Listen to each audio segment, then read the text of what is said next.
तो नमस्ते दोस्तों, आ गया हूँ मैं फिर आप लोगों के लिए लेके एक वही डरावनी कहानी का पार्ट 3। यक्षी की कहानी का पार्ट 3 लेकर मैं आ चुका हूँ आप लोगों के लिए। तो कृपया इसे ध्यान से सुनना, और उस हॉरर स्टोरी को अगर आपने कभी नहीं सुना है तो पार्ट 1 और पार्ट 2 का आई बटन में लिंक है, जाके ज़रूर देख लेना। सुनिए, अब तक हमने ये देख लिया कि यक्ष नाम के दानव ने कैसे कृपाल को अपने कब्जे में कर रखा है।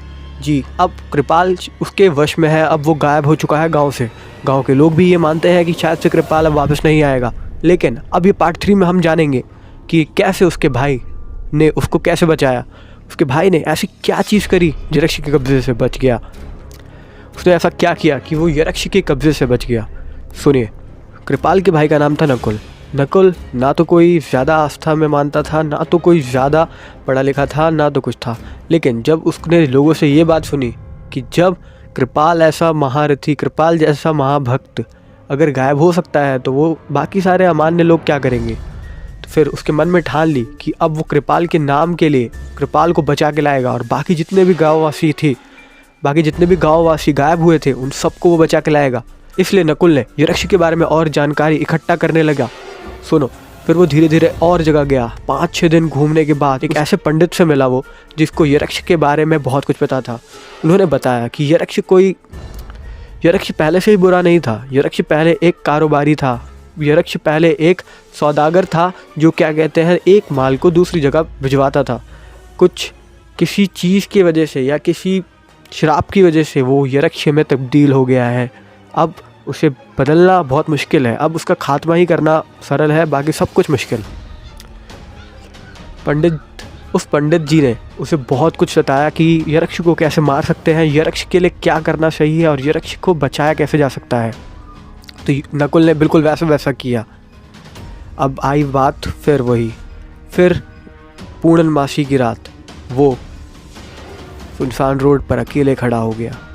जहाँ से कृपाल गायब हुआ था ना, सिर्फ वहीं पे वो जाके फिर खड़ा हो गया। नकुल को ये अच्छी तरह पता था कि यक्ष वहाँ ज़रूर आएगा और उसे लेके जाएगा। तो यक्ष जैसे ही उसके सामने आया, वो अपने मन ही मन एक ऐसा मंत्र बोलने लगा जो उस पंडित ने उन्हें दिया था। अब वो उसी मंत्र की वजह से यक्ष उसे लेके तो चले गया, लेकिन उसे अपने कब्जे में नहीं कर पाया, यानी कि अपनी वशीकरण में नहीं कर पाया।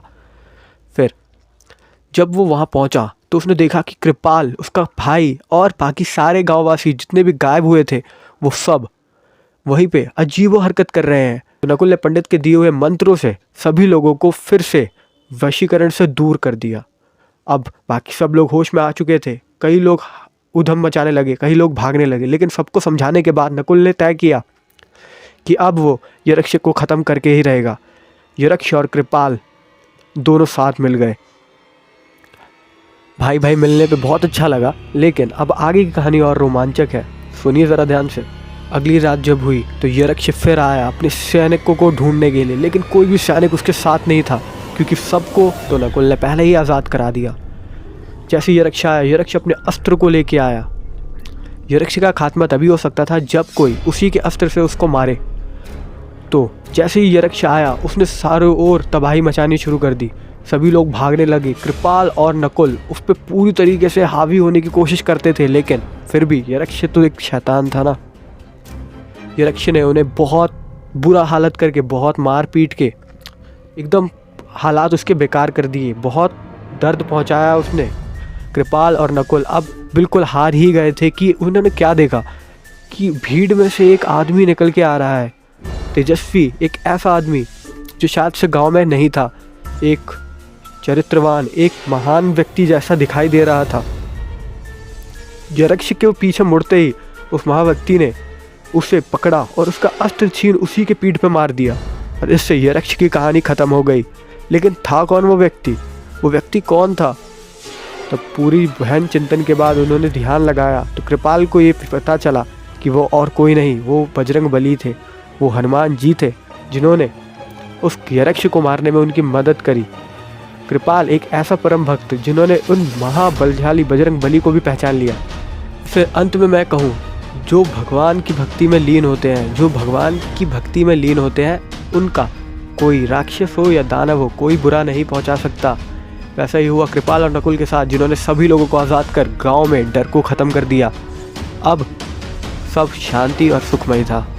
इससे हमें क्या सीख मिलती है ये बताता हूँ मैं आपको। इससे हमें ये सीख मिलती है कि अगर आपके मन साफ है और आप कोई अच्छा कार्य कर रहे हो तो उसमें भगवान भी आपकी मदद के लिए हमेशा उत्सुक और आते ज़रूर हैं। मित्रों, अगर ये वीडियो अच्छी लगे तो प्लीज़ लाइक एंड सब्सक्राइब करना। मिलते हैं अपनी अगली वीडियो में। टिल देन बाय, जय हिंद।